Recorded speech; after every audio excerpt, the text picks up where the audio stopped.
and I am back today because I wanted to show you guys how I clean and prep my diamond paintings after I'm done with them so that it's ready for framing, or in my case, storage. I haven't really framed any of my completed diamond paintings yet. I don't know why.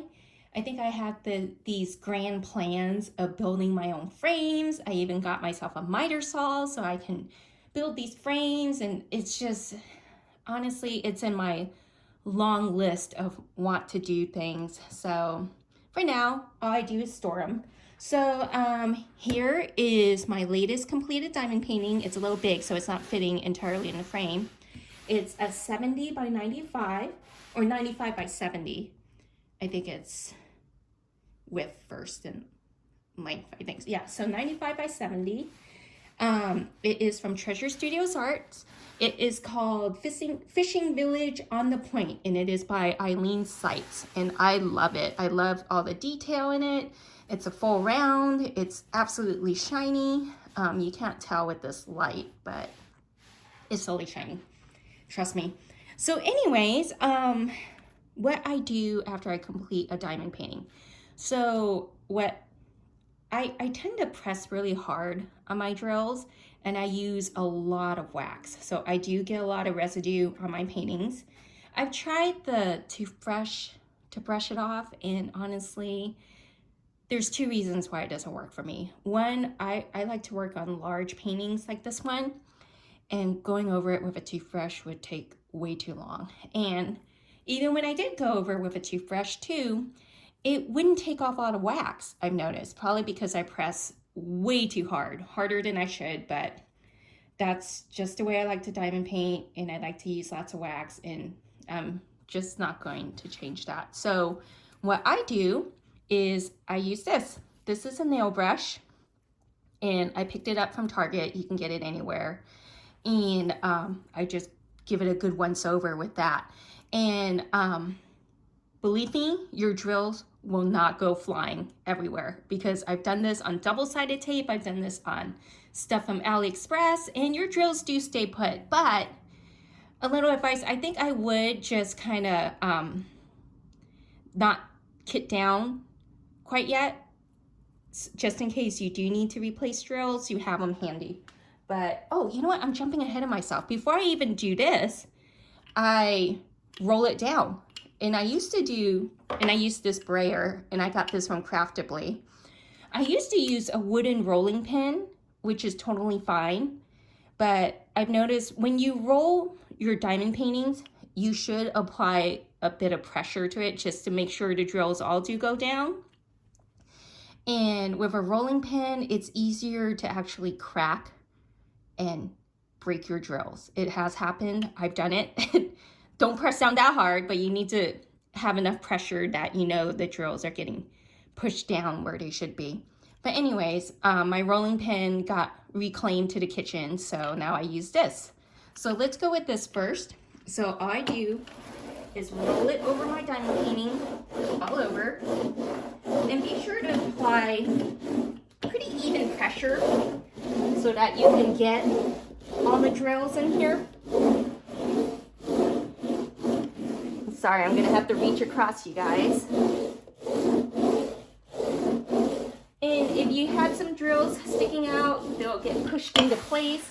Sometimes you can even hear it pop into place. I think that's more with square drills. But every now and then you can get it with the round drills too.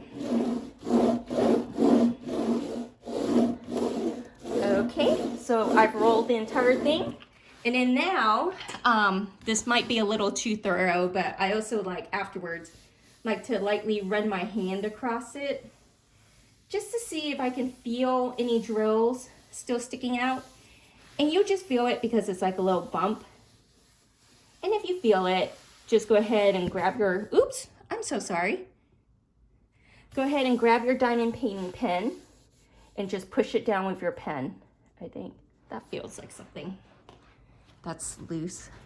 Where did it go? Here it is. Okay. So, but like I said, this might be a little too thorough for you. I mean, rolling it down should do the trick. And honestly, this next step, once I start brushing, if you have any loose drills, you're gonna know. But you know, the way I see it, it's better to have the loose drills now and have your stuff right there with you to be able to replace it than to like pull it out later and then find out that it's come loose and now you gotta dig through your stash. Okay, so I rolled down all my drills. Next step is this nail brush. So this is what I do. And don't be afraid to give it some pressure because it does help remove not just the extra wax, but any crumbs, any dust, any pet hair, anything you may have stuck in there. Especially with these rounds, since they got the space in between them, there are definitely things that can find their way in.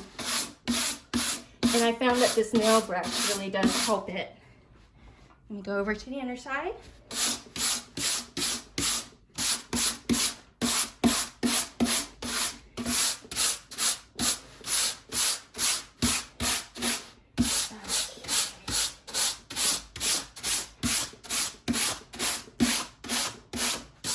Alright, so now I've brushed out any extra wax bits, any dust, crumbs, dirt, whatever you got here. And then now, next step is once again me being way more thorough than I probably should be, but every now and then when I brush this, I can still miss some of the wax. So then what I do is that I go over it once with a hair dryer. So I have this little mini one. I use it just for diamond painting, and I have it set.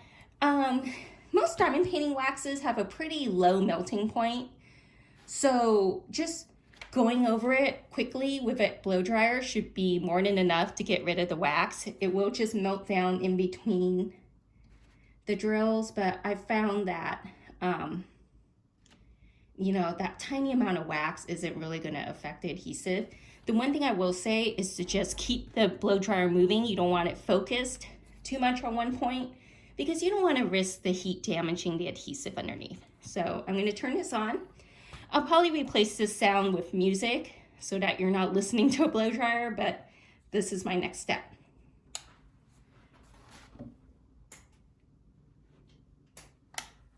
Oh, not working.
So there you go.